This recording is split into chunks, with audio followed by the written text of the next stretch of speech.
Oke, assalamualaikum warahmatullahi wabarakatuh. Selamat pagi, siang, sore, malam, kapanpun kalian menonton video ini. Selamat datang teman-teman sekalian. Dan gak usah banyak kali intro, langsung aja kita masuk ke materi pembahasannya. Oke. 둥글게 둥글게 둥글게 둥글게 빙글빙글 돌아가며 춤을 춥시다.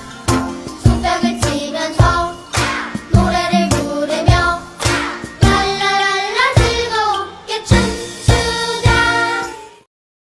Teman-teman sekalian, kita di masa modern ini memahami bahwa sistem perbudakan merupakan sistem yang sangat tidak manusiawi. Oleh karenanya, seluruh organisasi yang berkenaan dengan kemanusiaan menghapus total sistem perbudakan di dunia ini sampai sekarang. Karena apa? Karena tentunya itu melanggar hak asasi manusia, serta pastinya motivasi orang untuk menjadi budak pada masa itu, pada masa lampau adalah keterpaksaan total. Mereka merasa tersiksa dan akhirnya ya budak itu dikonotasikan sebagai hal yang negatif, profesi yang sangat negatif. Namun jikalau kita menggunakan kacamata lain atau perspektif lain melihat perbudakan atau budak ini, maka kita akan menemukan banyak sekali faktor penyebab orang mau menjadi seorang budak pada masa lampau. Bahkan sebenarnya budak itu bukan istilah untuk pekerjaan saja, namun secara mentalitas budak adalah ya istilah untuk menggambarkan mentalitas kita sendiri. Jadi relevansinya bukan hanya untuk masa lampau, tapi di masa sekarang budak atau istilah budak juga relate dengan kita.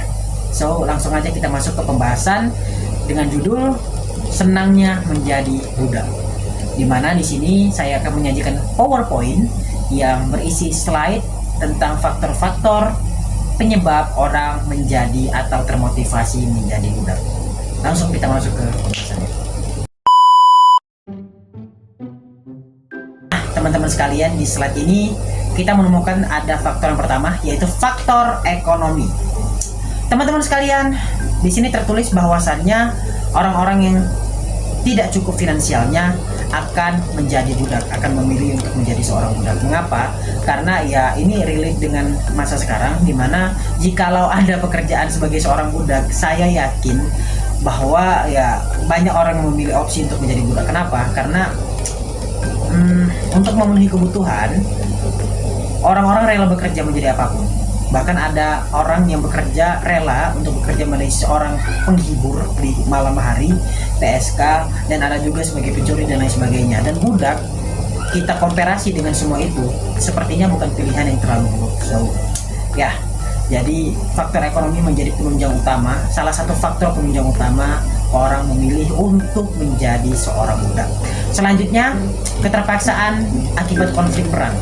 Teman-teman sekalian, perang pada masa lampau itu terjadi di mana-mana, bukan hanya di belahan bumi Timur Tengah, namun Timur dan juga Barat juga mengalami nasib ataupun fenomena yang sama, yaitu peperangan. Nah, setiap peperangan itu pasti ada tim yang menang, dan ketika ada tim yang menang, otomatis mereka akan menyandra atau menawan tim-tim yang kalah. Oke, orang-orang dari tim yang kalah itu disandra, dan orang-orang yang disandra ini diharapkan bisa menjadi tebusan. Dan jikalau tidak ditebus, maka gendangnya ada dua. Kalau nggak dibunuh, jadi budak. Nah, jadi inilah yang sering kita persepsikan sebagai keterpaksaan ketika kita menjadi seorang budak di masa lampau karena peperangan. Oke. Dan inilah yang menyebabkan budak menjadi negatif konotasinya. Nah, kita masuk ke faktor yang kedua, teman-teman. Kita masuk ke slide yang kedua, yaitu mentalitas atau kebiasaan. Teman-teman sekalian, mentalitas seperti yang aku singgung di awal, yaitu mentalitas budak, bukan hanya terdapat di masa lampau, bukan hanya terselubung atau masuk ke dalam masyarakat atau kehidupan sosial di masa lampau, namun di masa sekarang mentalitas atau kebiasaan budak itu ada dan itu nyata. Oke. Mentalitas budak atau kebiasaan menjadi budak ini maksudnya apa? Maksudnya adalah seperti yang tertulis di slide ini, di mana ya kita tuh terbiasa bekerja di bawah perintah. Jadi ketika kita bekerja di bawah inisiatif kita sendiri, kita malah bingung mau kemana, mau gimana, dan apa yang harus kita lakukan kita nggak tahu. Justru kalau kita bekerja di bawah perintah sebagai seorang budak dalam tanda kutip, kita merasa diarahkan, kita merasa ada yang menggerakkan kita, dan itulah yang menunjukkan bahwasanya mentalitas atau kebiasaan kita itu adalah budak, bukan hanya di masa lampau tapi di masa sekarang. Dan ini sangat relatable dengan faktor yang ketiga teman-teman sekalian, dimana kita masuk ke slide yang ketiga. Faktor teknologi. Teknologi membuat inisiatif kita, kreativitas kita, dan logika kita lumpuh. Seperti yang tertulis di sini, di mana teknologi membuat kita fokus kepada gadget ataupun hal-hal yang berbau dengan iptek. Itu. Dan akhirnya apa? Akhirnya yang seperti saya singgung tadi, kreativitas kita lumpuh dan inisiatif kita mati.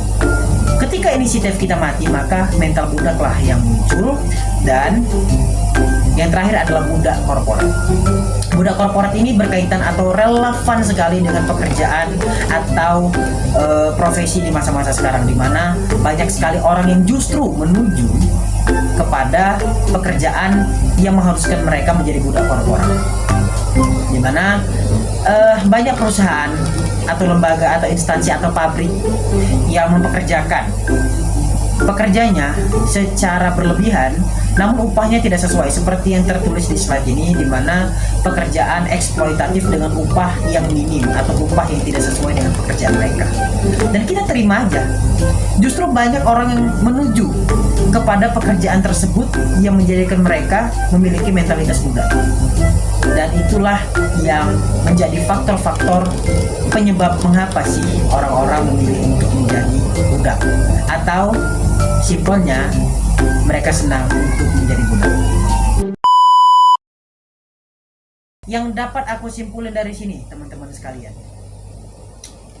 gak ada orang yang 100% tulus menjadi seorang budak. Gak ada orang yang senang menjadi seorang budak. Selain karena memang faktor ekonomi, faktor teknologi, dan faktor-faktor yang sentimen lainnya, orang-orang jikalau bisa memilih dari awal atau teredukasilah dari awal tentang kalau kita memilih A, kita memilih B, kita memilih C, kita akan menjadi orang yang punya mentalitas budak, ya mereka akan memilih ke sana. Namun terkadang kita tidak cukup edukasi untuk ke sana. So ya, sekali lagi entaskan mentalitas budak secara perlahan, karena jikalau kita tetap memiliki mentalitas budak, maka jangan berharap bangsa kita akan mencapai apa yang diharapkan, yaitu generasi emas 2045. Kita harus berkreasi, kita harus punya kreativitas dan inisiatif untuk bisa menjadi seorang pemimpin, menjadi seorang raja, menjadi seorang leader untuk diri kita sendiri minimal, bukan seorang budak. Jadi itu saja yang dapat saya sampaikan. Lebih kurangnya mohon maaf, dan ya, assalamualaikum warahmatullahi wabarakatuh. Nah teman-teman, di sini ada kuis berkaitan dengan tema kita, yaitu senangnya menjadi budak, dan ada 5 soal di sini berkenaan sama materi itu. So kalian bisa mengerjakannya, dan semoga apa yang kalian jawab benar. Jika kalian memperhatikan semuanya materi dari awal hingga akhir, kalian akan mengerti dan tahu apa jawaban daripada soal-soal ini. So silahkan atau selamat mengerjakan.